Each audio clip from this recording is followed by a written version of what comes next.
अस्सलामुअलैकुम, नमस्कार, आदाब। मैं हूं निहाल अख्तर पयामी और आप देखना शुरू कर चुके हैं आपका अपना चैनल, आपका प्यारा चैनल गांव मोहल्ला। एक सवाल पूछता हूं आपसे, अगर कोई आपकी बहन को छेड़े, आपकी बीवी को छेड़े, आपकी बेटी या फिर आपकी मां को छेड़े, क्या करेंगे आप? नहीं छोड़ेंगे ना उसे। ज़रा इमेजिनेशन कीजिए कि एक बेटे के सामने अगर उसकी मां के साथ दुराचार होता है, बलात्कार होता है, वो बेटा क्या करेगा? बिल्कुल सही सुन रहे हैं आप। ये कोई फिल्मी बात नहीं बता रहा हूं, बल्कि अपने कोचाधामन किशनगंज की बात बता रहा हूं। एक ऐसी घटना जिसने इंसानियत को शर्मसार कर दिया है। आपका दिल पसीज जाएगा सुनकर। हालांकि 2 दिन से मैं वेट कर रहा था इस बात को लेकर कि क्या इस तरह की खबरें आनी चाहिए या नहीं। मंथन के बाद मैंने डिसाइड किया कि क्यों ना इस पर एक वीडियो बनाई जाए और वीडियो बना करके समाज को ऐसे लोगों से महफूज रखा जाए। आपने सोशल मीडिया के किसी प्लेटफॉर्म में ये ज़रूर सुना होगा कि आपके कोचाधामन में एक ऐसा घटना घटी है जहां एक 65 वर्षीय बुजुर्ग के साथ, बुजुर्ग महिला के साथ दुराचार हुआ है, बलात्कार हुआ है। और ये करने वाला एक सन की नाबालिग लड़का जिसकी उम्र 16 साल। नाम नहीं बताए जाने की शर्त पर जो इन्फॉर्मेशंस हमें एक साहब ने दी है, उन्होंने बताया है कि वो लड़का जिसने इस घिनौनी हरकत को किया है, उसका चरित्र बहुत पहले से खराब है। इस तरह की घटनाएं वो पहले भी अंजाम दे चुका है। इस तरह से करते हुए 1-2 दफा और भी पकड़ा गया है। यही नहीं, इंसानों के साथ नहीं बल्कि उसने तो जानवरों के साथ भी दुराचार किया है। अब बड़ा सवाल यह है कि क्या एक नाबालिग होने की वजह से सिर्फ उन्हें छोड़ दिया जाएगा? एक 65 वर्षीय बुजुर्ग महिला, कमजोर महिला, उसके साथ मुझे बोलते हुए शर्म आती है, वो हरकत की जाती है। महिला की हालत नाजुक है, अस्पताल में एडमिट है। हालांकि किशनगंज के एसपी कुमार आशीष जी का जो स्टेटमेंट आया है उसके मुताबिक आरोपी गिरफ्तार कर लिया गया है। लेकिन बड़ा सवाल यह है कि उस नाबालिग को सज़ा क्या मिलेगी? क्या 1 साल, 1.5 साल, 2 साल के बाद वो छुटकर फिर उसी समाज में आएगा? क्या फिर वो उसी तरह से रिपीट करेंगे ऐसे मामलात? क्या फिर उसी तरह से वो दूसरी बहन बेटियों को निशाने पर लाएगा?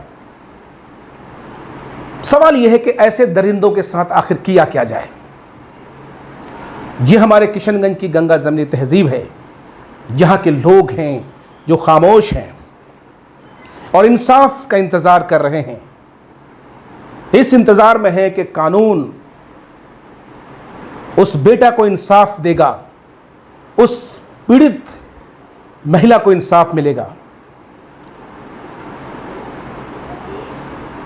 एक बुजुर्ग महिला, आप जरा इमेजिनेशन कीजिए, जिसकी उम्र 65 साल हो, अगर वो अपने खेत पे जाती है तो क्या तनख्वाह देख करके 16 साल, गालिबन 16 साल का लड़का उसके साथ ज़बरदस्ती करेगा, उसके साथ बलात्कार करेगा, फिर उसको मारने की, उसकी हत्या करने की कोशिश करेगा? आखिर कौन लोग हैं ये समाज के कौन लोग हैं? इन्हें इतनी हिम्मत कहां से आ गई है?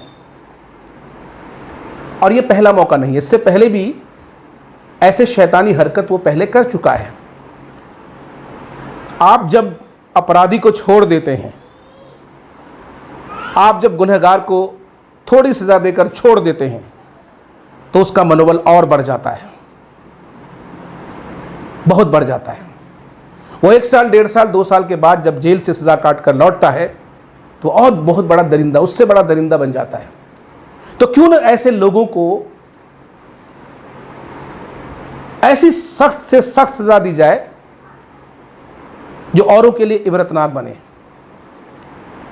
जो व्यक्ति 65 वर्षीय महिला के साथ, बुजुर्ग वृद्ध महिला के साथ इस तरह की घिनौनी हरकत कर सकता है, क्या आप मानते हैं कि उससे आपकी या हमारी बहन बेटियां सेफ हैं? क्या आप ऐसे लोगों को समाज में जगह देना चाहते हैं? मेरे इस वीडियो को पुलिस प्रशासन के लोग अगर देख रहे हैं, कुमार आशीष जी, आपके कार्यकाल में कोचाधामन ही नहीं बल्कि पूरे किशनगंज में आपके काम का डंका है। इंसाफ करते हैं आप, बहुत इंसाफ आपने किया है और यही वजह है कि लोग इस वक्त खामोश हैं और आपसे इंसाफ की उम्मीद लगाए बैठे हैं। दरअसल इस वीडियो को बनाने का मकसद सिर्फ और सिर्फ यही है कि ऐसे दरिंदों को समाज में खुला छोड़ा नहीं जाए, क्योंकि अगर यह गलती की गई, उसे छोड़ दिया गया, तो हमारे समाज की महिलाएं, हमारी बहन बेटियां सुरक्षित नहीं रहेंगी। इस पूरे मामले की कई सारी परतें हैं, कई सारी चीज़ें हैं, लेकिन क्योंकि हम लोग जिस देश में रहते हैं, हमारे देश की सबसे बड़ी खासियत अमन, शांति और आपसी भाईचारगी है और हमारी पत्रकारिता निष्पक्ष होती है। हम धर्म की बुनियाद पर पत्रकारिता नहीं करते हैं। पिछले दिनों 2-4 घटनाएं घटी, कुछ पत्रकारों ने जो हरकतें की और जिस तरह से सांप्रदायिक सौहार्द बिगाड़ने की कोशिश की, हम उनमें से नहीं हैं। हम तो देश में अमन चाहते हैं, शांति चाहते हैं, इंसाफ चाहते हैं। और ये इंसाफ इसलिए नहीं चाहते हैं कि एक बुजुर्ग महिला के साथ घटना घटी है, निश्चित रूप से वो उनका अधिकार है, हक है। ऐसे दरिंदे को अगर छोड़ दिया जाता है तो यकीन जानिए कल आपकी बहन, आपकी बेटी, आपकी बीवी सुरक्षित नहीं रहेगी। वो दरिंदा जेल से निकलकर आपके साथ, आपके परिवार की महिलाओं के साथ भी इस तरह की घिनौनी हरकत करेगा। मैं कोचाधामन के विधायक माननीय इजहार अस्पी साहब, पूर्व विधायक मास्टर मुजाहिद साहब, किशनगंज के सांसद डॉक्टर जावेद साहब, टीएम साहब, आदित्य प्रकाश जी, कुमार आशीष जी, सुमन सर, आप सबों से यही रिक्वेस्ट करना चाहूँगा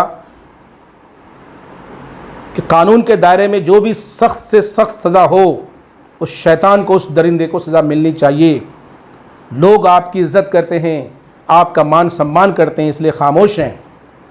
वरना आप ही इमेजिनेशन करिए, आप में से हर शख्स इमेजिनेशन करिए कि किसी की बीवी के साथ, बेटी के साथ, बहन के साथ, मां के साथ अगर ऐसी हरकत की जाएगी, आप चुप बैठेंगे? इंसाफ दीजिए। किशनगंज इंसाफ की गुहार करता है। अल्लाह हाफिज।